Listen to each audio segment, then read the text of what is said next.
Let's see this problem. A block of weight 100 newton, तो ये block इसका weight कितना है 100 newton, is suspended by a copper and steel wire. बच्चों ये कॉपर वायर है और ये एक स्टील वायर है of same cross section area. दोनों का ही क्रॉस सेक्शन एरिया जो है वो सेम है और वो कितना देकर के रखा गया है 0.5 सेंटीमीटर स्क्वायर देकर के रखा, and length √3 metre and 1 metre. तो इसकी लेंथ 1 मीटर है और इसकी length √3 metre. Their other ends are fixed on a ceiling, तो इनके दूसरे एंड सीलिंग पर फिक्स्ड है as on in figure. The angle subtended by copper and steel wire with ceiling are 30 degree and 60 degree respectively. If elongation in copper wire is delta LC and elongation in steel wire is delta LS, तो delta LC bye delta LS की हमें value बतानी है।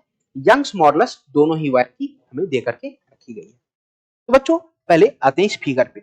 आप जानते हो ये block का वेट आपको दे करके रखा है 100 न्यूटन, तो इस पे 100 न्यूटन नीचे की तरफ लगेगा। अब हम मान लेते हैं कि स्टील वायर में जो टेंशन है ना वो TS है और इसमें जो टेंशन है वो TC है ना। तो आप जानते हो ये TS और TC के दो कंपोनेंट्स, इन दोनों के ही दो कंपोनेंट्स होंगे, एक ऊपर की तरफ और एक हॉरिजॉन्टल डायरेक्शन में, ठीक है। तो बच्चों इस TS और TC दोनों के ही दो कंपोनेंट्स होंगे वर्टिकल और हॉरिजॉन्टल डायरेक्शन, है ना। तो हम कह सकते हैं कि दोनों का ही वर्टिकल कंपोनेंट जो होगा वो इस ब्लॉक की 100 न्यूटन को क्या कर रहा है बैलेंस कर रहा है। अच्छा, दोनों का ही हॉरिजॉन्टल कंपोनेंट आपस में क्या कर रहे हैं, आपस में बैलेंस कर रहे होंगे, है ना। तो हम कह सकते हैं कि ये टीसी का ये कंपोनेंट और टीएस का ये कंपोनेंट आपस में क्या कर रहे हैं बैलेंस कर रहे हैं। अब ये एंगल 60 है तो ये एंगल कितना हो जाएगा 30 डिग्री, ये 30 है तो ये एंगल कितना हो जाएगा 60 डिग्री। तो चलिए इनके हॉरिजॉन्टल कंपोनेंट्स को लिख लेते हैं।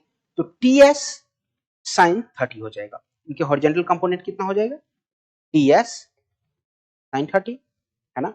अच्छा, इसका हॉरिजॉन्टल कंपोनेंट कितना हो जाएगा टीसी साइन 60 और वो इसके बराबर होगा टीसी 60, है ना। तो यहां से हम क्या कह सकते हैं बच्चों, TS multiplied by 1/2 is equal to TC multiplied by √3/2, 2 से 2 कैंसिल हो जाएगा, है ना। तो यहां से हम कह सकते हैं कि टीएस डिवाइडेड बाय टीसी की जो वैल्यू होगी वो √3 के बराबर होगी। तो दोनों ही वायर्स में टेंशन का रेशियो होगा वो √3 के बराबर होगा, ठीक है। चलिए तो अब आगे चलते हैं। अब हमें पता है कि एलोंगेशन का जो फॉर्मूला होता है, एलोंगेशन का जो फॉर्मूला होता है वो क्या होता है FL/AY। F को हम यहाँ पे टेंशन भी लिख सकते हैं, है ना। चलिए तो दोनों ही वायर्स में जो एलोंगेशन है हम यहाँ पे लिख सकते हैं delta LC divided by delta LS। Delta LC को कैसे लिख सकते हैं, tension in copper wire into length of copper wire, area of copper wire into Young's modulus of copper wire. चलिए LS को कैसे लिख सकते हो, tension in steel length of steel wire into area of steel wire into Young's modulus of steel wire, ठीक है। बच्चों हमें पता है कि दोनों का ही एरिया क्या है सेम है, तो इसे हम चाहे तो कट कर सकते हैं, है ना। तो यहां से हम लिख सकते हैं delta LC divided by delta LS is equal to TC by TS multiplied by LC by LS, LC by LS multiplied by YS by YC, YS by YC, है ना। चलिए वैल्यू रख लेते हैं।